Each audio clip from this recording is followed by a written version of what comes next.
नमस्कार friends, welcome to my channel. Friends, MCQ series के इस सेकंड वीडियो में आपका फिर से स्वागत करते हैं और आज हम लोग फिर से कुछ इंपॉर्टेंट प्रश्नों को डिस्कस करेंगे। अगर आपने पहला वीडियो नहीं देखा है तो प्लीज़ प्लेलिस्ट में जाकर उसको देख सकते हैं। फ्रेंड्स, आपको बता दें कि इस सीरीज़ के अंतर्गत हम लोग केवल वैसे प्रश्नों को डिस्कस करते हैं जो कहीं ना कहीं परीक्षाओं में पूछे गए हैं। तो इस प्रकार से सारे सीरीज़ के प्रश्न बहुत ही इंपॉर्टेंट हो जाते हैं आपकी परीक्षा की दृष्टि से। तो आइए शुरू करते हैं इस वीडियो को और जानते हैं एक एक करके सारे प्रश्नों को। पहला प्रश्न है आपका कि भारत का राष्ट्रीय खेल क्या है। ठीक है, आपके ऑप्शन है क्रिकेट, कबड्डी, हॉकी और फुटबॉल। तो फ्रेंड्स, आपको मालूम होना चाहिए कि भारत का राष्ट्रीय खेल जो है वह हॉकी है। इसका ऑप्शन सी जो है सही है। ठीक है, आइए हॉकी के बारे में कुछ और जान लेते हैं। जैसे हॉकी को भारत का गौरव कहा जाता है। 1928 से 1956 तक भारतीय हॉकी टीम ने 6 लगातार ओलंपिक स्वर्ण पदक जीते। मेजर ध्यानचंद, जिन्हें हॉकी का जादूगर कहा जाता है, ने भारतीय हॉकी को विश्व पटल पर पहचान दिलाई थी।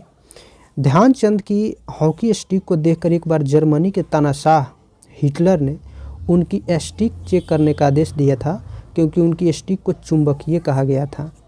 हालांकि अब क्रिकेट भारत में अधिक लोकप्रिय है, हॉकी का स्थान विशेष है। ठीक है, नेक्स्ट क्वेश्चन है, विश्व का सबसे बड़ा महाद्वीप कौन सा है। आपके ऑप्शन है अफ्रीका, एशिया, यूरोप और उत्तरी अमेरिका। तो फ्रेंड्स, विश्व का सबसे बड़ा महाद्वीप एशिया महाद्वीप है। इसका ऑप्शन बी सही होगा। एशिया के बारे में कुछ और पॉइंट्स आपको पता होना चाहिए। जैसे एशिया का नाम ग्रीक शब्द एकिया से लिया गया है, जिसका अर्थ है सूर्योदय का स्थान। इसमें 49 देश शामिल हैं और यह दुनिया की 60% से अधिक जनसंख्या का घर है। इसमें हिमालय दुनिया का सबसे ऊंचा पर्वत और मृत सागर सबसे निचला स्थान स्थित है। यह महाद्वीप 3 महासागरों यानी आर्कटिक महासागर, हिंद महासागर और प्रशांत महासागर से घिरा हुआ है। एशिया को मानव सभ्यता का पालना कहा जाता है, क्योंकि यहाँ सिंधु घाटी और मेसोपोटामिया जैसी प्राचीन सभ्यताएं फली फूली थी। ठीक है, नेक्स्ट क्वेश्चन है, इंदिरा गांधी की हत्या की जांच किस आयोग को सौंपी गई थी। ठीक है, आपके ऑप्शन है शाह आयोग, ठक्कर आयोग, नानावती आयोग और वर्मा आयोग। तो फ्रेंड्स, इंदिरा गांधी की हत्या की जांच ठक्कर आयोग को सौंपी गई थी, इसलिए ऑप्शन बी इसका सही आंसर होगा। ठक्कर आयोग से संबंधित कुछ और इम्पोर्टेंट चीज़ जान लीजिए। जैसे इंदिरा गांधी भारत की पहली महिला प्रधानमंत्री थी और उनकी हत्या 31 अक्टूबर 1984 को उनके ही सुरक्षा गार्डों ने की थी। ठक्कर आयोग ने इस हत्या के पीछे के कारणों और सुरक्षा व्यवस्था में खामियों की जाँच की थी और इस घटना के बाद भारत में बड़े स्तर पर सांप्रदायिक दंगे हुए थे। इंदिरा गांधी की हत्या के पीछे ऑपरेशन ब्लू स्टार की भूमिका मानी गई थी। ठक्कर आयोग की रिपोर्ट आज भी भारतीय राजनीति के इतिहास का एक महत्वपूर्ण हिस्सा मानी जाती है। नेक्स्ट क्वेश्चन है, डाल्टन किस सिद्धांत के लिए प्रसिद्ध है। आपके ऑप्शन है हरित क्रांति, परमाणुवाद, गुरुत्वाकर्षण और विद्युत चुंबकत्व। तो डाल्टन जो है वो परमाणुवाद के सिद्धांत के लिए प्रसिद्ध है। तो इसका ऑप्शन बी जो है इसका सही आंसर होगा। उसके बाद कुछ और पॉइंट जान लेते हैं डाल्टन से संबंधित। जॉन डाल्टन को परमाणु सिद्धांत का जनक कहा जाता है और उनका सिद्धांत 1803 में आया और उसने रसायन विज्ञान की दुनिया में क्रांति ला दी थी। उन्होंने यह भी सिद्ध किया कि सभी पदार्थ सूक्ष्म और अदृश्य परमाणुओं से बने होते हैं। डाल्टन रंग अंधता से ग्रस्त थे और उन्होंने इस स्थिति का वैज्ञानिक अध्ययन किया, जिसे आज डाल्टनिज्म कहा जाता है। उनका परमाणु सिद्धांत आधुनिक भौतिकी और रसायन विज्ञान का आधार है। ठीक है, अगला क्वेश्चन देखते हैं, पौधों के लिए उपयुक्त मिट्टी कौन सी है। आपके ऑप्शन है बलुई मिट्टी, दोमट मिट्टी, काली मिट्टी और लाल मिट्टी। तो फ्रेंड्स, पौधों के लिए उपयुक्त मिट्टी दोमट मिट्टी होती है। बी इसका करेक्ट आंसर है। ये दोमट मिट्टी से संबंधित कुछ और पॉइंट जान लीजिए। दोमट मिट्टी को किसानों का सपना कहा जाता है। ठीक है, इसमें जल धारण और वायु प्रवाह का सही संतुलन होता है। यह आलू, गाजर और गेहूं जैसी फसलों के लिए सबसे उपयुक्त मानी जाती है। भारतीय उपमहाद्वीप के गंगा के मैदानी इलाकों में यह मिट्टी प्रचुर मात्रा में मिलती है। इसकी संरचना इसे कृषि योग्य भूमि का सबसे उपयुक्त प्रकार बनाती है। अगला क्वेश्चन है, किस प्रक्रिया के कारण तेल दीपक में ऊपर चढ़ता है। आपके ऑप्शन है विसरण, केपलरी क्रिया, अपवर्तन और परावर्तन। तो फ्रेंड्स, केपलरी क्रिया के कारण तेल दीपक में ऊपर की ओर चढ़ता है। बी इसका करेक्ट आंसर होगा। और इससे संबंधित कुछ और पॉइंट आप जान लीजिए। कैपिलरी क्रिया पानी और तेल जैसे तरल पदार्थों के पतले चैनलों में ऊपर चढ़ने की प्रक्रिया है। इसका नाम कैपिला शब्द से लिया गया है, जिसका अर्थ है बाल जैसी पतली संरचना। यह क्रिया सतह तनाव और चिपचिपाहट के कारण होती है। पौधों में जड़ से पानी ऊपर की ओर खींचने में भी यह प्रक्रिया सहायक होती है। ठीक है। दीपक की बत्ती में तेल का ऊपर चढ़ना मानव सभ्यता में इस प्रक्रिया के व्यवहारिक उपयोग का शुरुआती उदाहरण है। उसके बाद है भारत की संविधान सभा के अस्थायी सभापति कौन थे। आपके ऑप्शन है doctor Bhimrao Ambedkar, doctor Rajendra Prasad, doctor सच्चिदानंद सिन्हा, जवाहरलाल नेहरू। तो भारत की संविधान सभा के अस्थायी सभापति डॉक्टर सच्चिदानंद सिन्हा को बनाया गया था। ठीक है। इसका आंसर सी जो है इसका करेक्ट आंसर है। और बाद में डॉक्टर राजेंद्र प्रसाद को अस्थायी अध्यक्ष के रूप में चुना गया था। तो इस प्रश्न का उत्तर फ्रेंड्स सी इसका करेक्ट आंसर है। आइए इसके बारे में कुछ और जान लेते हैं। जैसे सच्चिदानंद सिन्हा को संविधान सभा का पहला अस्थायी सभापति नियुक्त किया गया था। वे बिहार के एक प्रसिद्ध शिक्षाविद और नेता थे।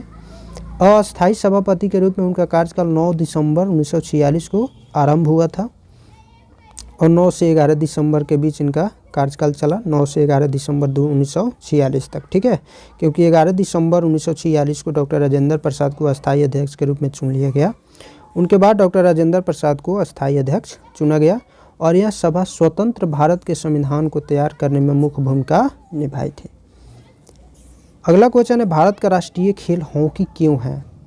आपके ऑप्शन है इसकी ऐतिहासिक जीतों के कारण, सरकार की घोषणा के कारण, भारतीय परंपरा के कारण, इनमें से कोई नहीं।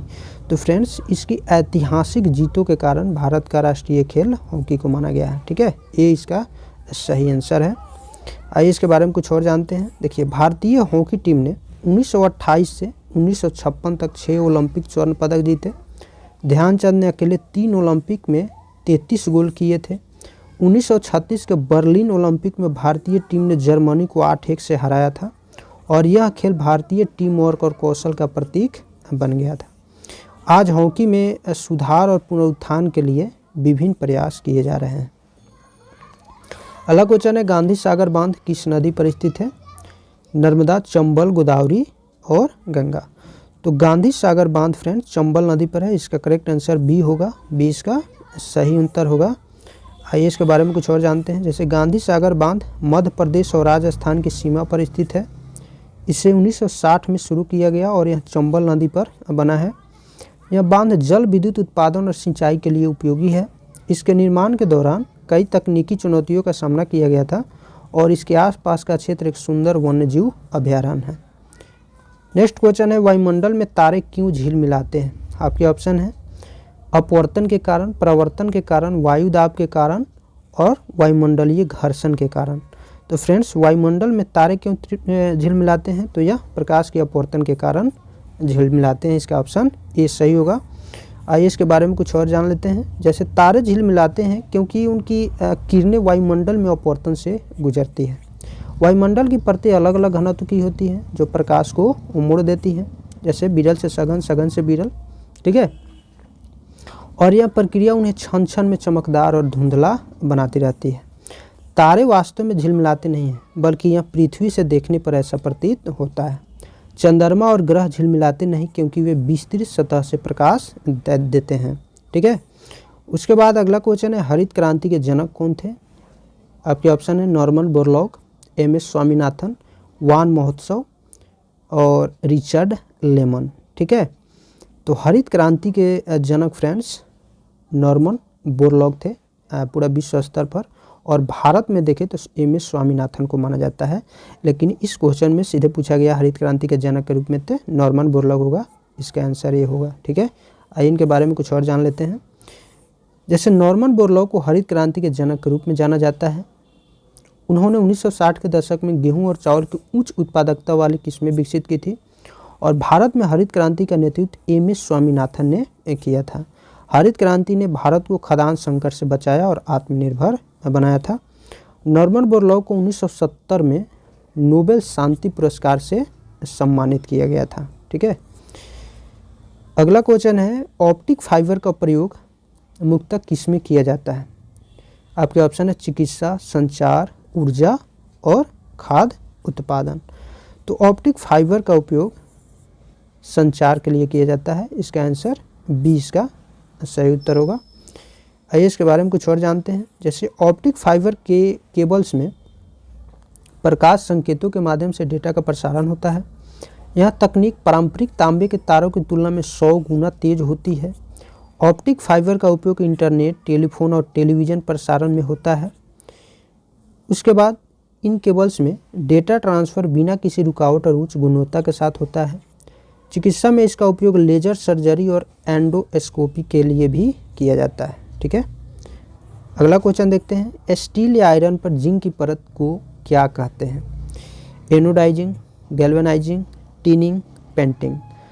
तो स्टील या आयरन पर जिंक की परत को गैल्वेनाइजिंग कहते हैं। बी इसका सही उत्तर होगा। आइए इसके बारे में कुछ और पॉइंट जानिए। गैल्वेनाइजिंग प्रक्रिया में लोहे और स्टील पर जिंक की परत चढ़ाई जाती है। यह परत जंग लगने से बचाने के लिए बनाई जाती है और यह प्रक्रिया पहली बार 19वीं शताब्दी में विकसित की गई थी। गैल्वेनाइजिंग का सबसे आम उपयोग पुल, छतों और पानी के पाइपों में होता है। जिंक की यह परत ऑक्सीकरण को रोकती है और धातु की आयु को बढ़ाती है। ठीक है, यानी जंग लगने से रोकती है। 1 जूल किसके बराबर होता है? आपके ऑप्शन है 10 न्यूटन, 10 के पावर 7 अर्ग, 100 वाट, 1 किलो कैलोरी। तो फ्रेंड्स 1 जूल 10 के पावर 7 अर्ग के बराबर होता है। ठीक है, इसके बारे में कुछ और जानिए। जूल जो है ऊर्जा, कार्य या ऊष्मा की मापन इकाई है। 1 जूल बराबर 10 के पावर 7 अर्ग और यह कार्य की इकाई है। इसे तब परिभाषित किया जाता है जब 1 न्यूटन बल किसी वस्तु को 1 मीटर तक धकेलता है। जूल का नाम ब्रिटिश वैज्ञानिक जेम्स प्रेस्कॉट जूल के नाम पर रखा गया है और यह ऊर्जा के हर क्षेत्र में उपयोगी है, जैसे थर्मोडायनेमिक्स और मैकेनिक्स। अगला क्वेश्चन है, फिल्म फेयर पुरस्कारों की स्थापना किस वर्ष हुई थी? ठीक है, 1947 में, 1950 में, 1953 या 1960 में। तो फिल्म फेयर पुरस्कारों की स्थापना 1953 में हुई थी। सी इसका सही उत्तर होगा। आइए इसके बारे में कुछ और पॉइंट जानिए। जैसे फिल्म फेयर पुरस्कार भारतीय सिनेमा में सबसे प्रतिष्ठित पुरस्कारों में से एक है और इसकी स्थापना 1953 में टाइम्स ऑफ इंडिया समूह द्वारा की गई थी। पहला फिल्म फेयर पुरस्कार 2 बीघा जमीन फिल्म को मिला था और शुरुआत में पुरस्कार का नाम क्या था? क्लेयर अवार्ड्स था। शुरुआत में फिल्म फेयर अवार्ड्स का क्या नाम था? Claire awards. यह पुरस्कार हिंदी फिल्म उद्योग के बेहतरीन कलाकारों और तकनीशियनों को सम्मानित करता है। अगला क्वेश्चन है, पौधों की वृद्धि के लिए उपयुक्त मिट्टी कौन सी है? पौधों की वृद्धि के लिए सबसे अच्छी मिट्टी यानी बलुई मिट्टी है, काली मिट्टी है या दोमट मिट्टी है या लाल मिट्टी है? तो सबसे उपयुक्त मिट्टी है दोमट मिट्टी पौधों की वृद्धि के लिए, यानी इसका सी इसका सही उत्तर है दोमट मिट्टी। ठीक है, इसके बारे में कुछ और पॉइंट्स आपको मालूम होना चाहिए। जैसे दोमट मिट्टी में रेत, गाद और मिट्टी का संतुलित अनुपात होता है। यह नमी को धारण करती है और जल निकासी भी सही तरीके से करती है। इस मिट्टी में प्राकृतिक उर्वरता अधिक होती है जो फसलों के लिए आदर्श है। ठीक है, उसके बाद है इसे विशेष रूप से गंगा यमुना के मैदानी इलाकों में देखा जाता है, यानी यह विशेष रूप से गंगा यमुना के मैदानी इलाकों में पाया जाता है और गेहूं, गन्ना और सब्जियों की खेती के लिए इसे सबसे उपयुक्त माना जाता है। अगला क्वेश्चन है, किस भाषा का प्रयोग बौद्ध धर्म के प्रचार के लिए किया गया था? संस्कृत, पाली, प्राकृत या तमिल? तो फ्रेंड्स बौद्ध धर्म के प्रचार के लिए पाली भाषा का उपयोग किया गया था। ठीक है, पाली इसका आंसर बी इसका सही आंसर होगा। ठीक है, इससे संबंधित कुछ और पॉइंट्स हैं। जैसे पाली जो है भाषा प्राचीन भारत की एक सरल और आम जन की भाषा थी। गौतम बुद्ध ने अपने उपदेश पाली भाषा में दिए ताकि आम लोग समझ सके। पाली साहित्य में त्रिपिटक प्रमुख ग्रंथ है और यह भाषा बौद्ध धर्म के प्रसार के दौरान दक्षिण और दक्षिण पूर्व एशिया तक पहुँची थी। आज भी यह भाषा बौद्ध भिक्षुओं द्वारा अध्ययन के लिए उपयोग की जाती है। ठीक है, अगला क्वेश्चन है, गांधी सागर बांध का निर्माण किन उद्देश्यों के लिए किया गया? सिंचाई और जल विद्युत उत्पादन, बाढ़ नियंत्रण, शिपिंग और परिवहन या मछली पालन? तो गांधी सागर बांध का निर्माण सिंचाई और जल विद्युत उत्पादन के लिए किया गया था। ठीक है, ये इसका सही उत्तर होगा। गांधी सागर बांध जो है चंबल घाटी परियोजना का प्रमुख हिस्सा है। इसे 1960 में बनाया गया और यह 62 मीटर ऊंचा है। यह जलाशय राजस्थान और मध्य प्रदेश को सिंचाई के लिए पानी उपलब्ध कराता है। बांध में 115 मेगावाट की जल विद्युत उत्पादन क्षमता है और यह क्षेत्र एक पर्यटक स्थल के रूप में भी लोकप्रिय है। अगला क्वेश्चन है, तारों के झिलमिलाने का वैज्ञानिक कारण क्या है? तारे की चमक में परिवर्तन, पृथ्वी के वायुमंडल में अपवर्तन, तारे की गति या गुरुत्वाकर्षण प्रभाव।